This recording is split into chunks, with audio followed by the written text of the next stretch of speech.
If you're watching this video right now, it is either you're one of our notification squad member or you're standing at the store wondering if you should make the purchase for the ASUS Desktop S500.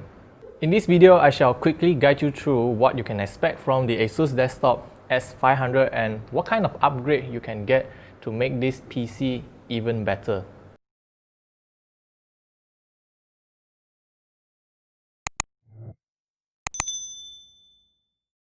When you purchase this desktop, what you get inside the box is the PC itself as well as the keyboard and mouse. Unfortunately, the speaker and the monitor is not included and you have to purchase them separately. Well, I can't confirm if this applies to other countries' S500 desktop, but apparently we Malaysians will be getting the built-in Wi-Fi chip and the external antenna, a magnetized one. Now, because of this small form factor chassis, it won't really take up a lot of desk area and you can even use it as a monitor stand if you want it to be. The best feature of this chassis is the 4 USB 3 ports at the front for you to connect your external storages. Besides, we also found out that the front panel is capable of supporting up to 6 USB ports and even a card reader. However, in our case, obviously we don't have a card reader and that might actually incur extra costs as well. Now, the model we got here is the highest spec model, priced at 2,339 ringgit Malaysia.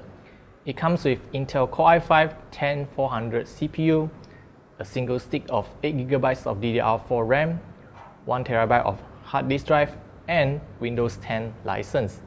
Oh, there's even a DVD room over here as well. Now, in terms of the specs, the Intel Core i5-10400 CPU with 6 core and 12 threads is more than enough to handle your everyday tasks. In fact, it is kinda overkill for your Zoom calls or even YouTube cat videos. Now, my major complaint about this PC is the use of hard disk drive as the primary drive. Nowadays, you don't have any more excuse for not using SSD, especially when Windows 10 can be really slow with hard disk drive. Well, imagine Windows Update. My suggestion is to at least get an SSD, be it M.2 SSD or 2.5-inch SSD, and move the Windows installation to the SSD. If you don't know how to do it yourself, you can always request assistance from the shop when you make the purchase. Now, speaking of upgrades, there are also an additional RAM slot for future RAM upgrades. Yes, it can actually support up to 2 sticks of 32 gigs of RAM. Meanwhile, in terms of the add-on cards, well, you are kind of limited because of the form factor of the chassis. There are also Pci Express Slots available for functionality expansion. Let's say you want extra USB 3 ports or sound card or anything like that. For example, if you want to upgrade your graphical capabilities, you can always get an additional low-profile graphics card like the GT 1030.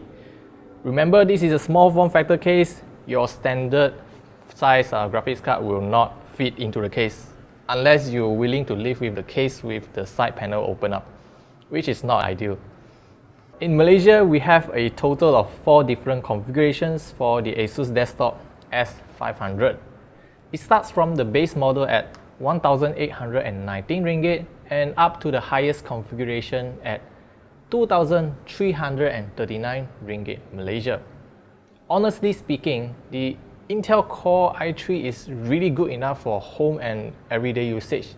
So if you're having a tight budget, you should really consider getting the i3 model and spend the rest on an SSD, which will definitely improve your user experience when using the desktop S500 over here. So that's all for today, and I hope you guys love this episode. Do let us know what you guys think about this desktop, and yeah, I'll see you guys in the next video.